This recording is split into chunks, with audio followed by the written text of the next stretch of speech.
বাংলা সাহিত্যের কিছু গল্প নিয়ে আমার এক বিশেষ নিবেদন স্তুতি। আপনারা শুনছেন স্তুতি, আমি সৌরভ বেজ আজ নিয়ে এসেছি আপনাদের জন্য একটি নতুন গল্প, স্বামী বিবেকানন্দ ও যুব সমাজ। শুরু হচ্ছে আজকের গল্প স্বামী বিবেকানন্দ ও যুব সমাজ। ভূমিকা 1863 খ্রিস্টাব্দের 12ই জানুয়ারি যে শিশুটি উত্তর কলকাতার সিমলাপল্লীর দত্ত পরিবারে জন্মগ্রহণ করে, পরে সেই শিশুই বড় হয়ে সারা দেশকে আলোড়িত করেছিলেন।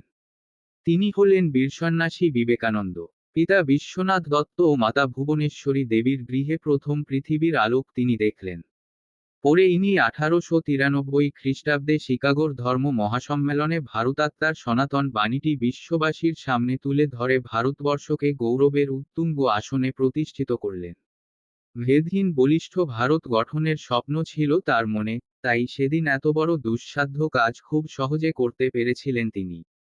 সাধনা ও সিদ্ধি। বিবেকানন্দ ছিলেন এক মহাযোগী অর্থাৎ কর্মযোগের মহান কর্মী। এক ঐশ্বরিক জীবনকাঠির স্পর্শে এই মোহমুগ্ধ আত্মবিস্মৃত ভারতবর্ষের অনর দেহে সঞ্চারিত করেছিলেন তিনি অভূতপূর্ব প্রাণের স্পন্দন। তার উদাত্ত আহ্বানে এক পরাধীন, হৃতসর্বস্ব জীবশ্রিত জাতি ফিরে পেয়েছিল তার আত্মশক্তি। দিশেহারা জাতি খুঁজে পেয়েছিল তার আত্মপরিচয়, লাভ করেছিল প্রকৃত মুক্তির সন্ধান। তার আহ্বানের এমনই ছিল মহিমা। জীবে প্রেম। বীরসন্ন্যাসী বিবেকানন্দ রামকৃষ্ণের জ্যোতির্ময় স্পর্শে ত্যাগ মন্ত্রে দীক্ষা নিয়ে যেদিন নরূপে ঈশ্বরকে উপলব্ধি করলেন, সেদিনই তিনি সমস্ত মানুষের মধ্যে খুঁজে পেলেন পরম মুক্তির মন্ত্রটি। তিনি মানুষের ভেতর খুঁজে পেলেন ঈশ্বরকে এবং মানব সেবার মাধ্যমে দেখলেন ঈশ্বর সেবার পথ। উদাত্ত কণ্ঠে তিনি ঘোষণা করলেন, বহুরূপে সম্মুখে তোমার ছাড়ি কোথা খুঁজিস ঈশ্বর জীবে প্রেম করে যেই জন সেই জন সেবিছে ঈশ্বর। মানব মুক্তি। বিবেকানন্দ বেদান্তের সমুদ্রমন্থন করে প্রচার করলেন বৈদান্তিক সাম্যবাদ। এই সাম্যবাদ হল শ্রেণীহীন, বর্ণহীন সমাজ প্রতিষ্ঠার সোপান। তিনি সবার উপরে মানুষ সত্য তাহার উপরে নাই, এই কথা সগর্বে ঘোষণা করলেন। বললেন, ছোঁয়াছুঁয়ির জাতবিচার এবং জাতি, বর্ণ, গোত্র এ সব কিছুর ঊর্ধ্বে মানুষের স্থান।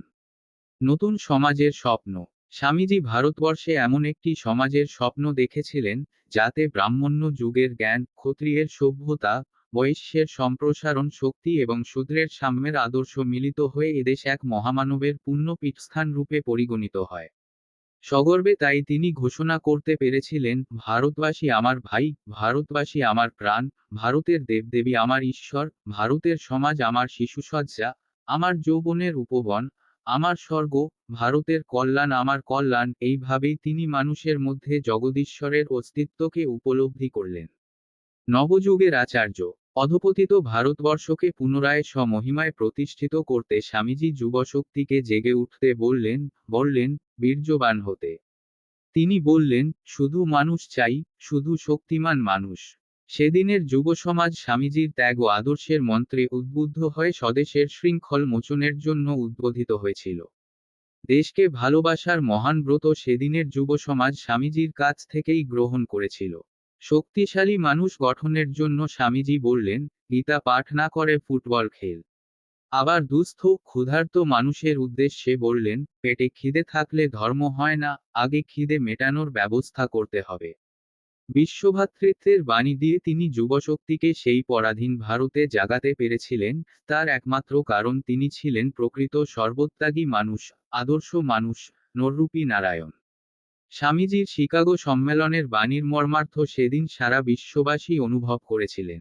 সারা বিশ্বের মানব সমাজ নতুনভাবে ভারতকে এবং ভারতের সনাতন ধর্মকে আবিষ্কার করেছিলেন। শুধু তাই নয়, নেতাজির মতো কর্মবীর মহাপুরুষ স্বামীজির আদর্শে অনুপ্রাণিত হয়ে একলব্যের মতো গুরু সাধনা করে আত্মিক ও আধ্যাত্মিক উৎকর্ষ লাভ করেছিলেন। শিখেছিলেন দেশকে ভালোবাসতে। গ্রন্থরচনা ও তার বাণী। শিক্ষাবিদ হিসেবে বিবেকানন্দের উপলব্ধি ছিল বেশ গভীরতর। শিক্ষার মধ্যেই তিনি দেখেছিলেন জাতির মুক্তির চাবিকাঠি। বর্তমান ভারত প্রাচ্য ও পাশ্চাত্য ভাববার কথা প্রভৃতি গ্রন্থের মাধ্যমে তিনি ভারতের মহান আদর্শ ও স্বরূপ উপলব্ধি জনমনে সঞ্চার করতে চেয়েছিলেন। আজ যে নিরক্ষরতা জগদ্দল পাথরের মতো জাতির বুকে চেপে রয়েছে, নানা সামাজিক অন্যায় অবিচারে মানুষের জীবন যখন আজ অতিষ্ঠ হয়ে উঠেছে, তখন আমরা আকাঙ্ক্ষা করি আর এক বিবেকানন্দের আবির্ভাব, যিনি মুক্তির দূত হিসেবে নবভারতকে জাগরণের বাণী আবার শোনাতে পারেন। নিরক্ষরতার জগদ্দল পাথর অপসারিত করতে পারেন এবং ভারতকে আবার জগৎ সভায় শ্রেষ্ঠ আসনে সুপ্রতিষ্ঠিত করতে পারেন। আবার আমরা যেন উপলব্ধি করতে পারি, বীর সন্ন্যাসী বিবেকের বাণী ছুটেছে জগৎময়। আপনারা শুনছিলেন স্বামী বিবেকানন্দ ও যুব সমাজ। রচনা সৌরভ বেজ। গল্প পাঠে সৌরভ বেজ। গল্পটা যদি ভালো লেগে থাকে তবে চ্যানেলটা সাবস্ক্রাইব করে পাশে থাকবেন এবং বন্ধু ও পরিবারের মধ্যে শেয়ার করবেন। আবার একটা নতুন গল্প নিয়ে হাজির হবে স্তুতি।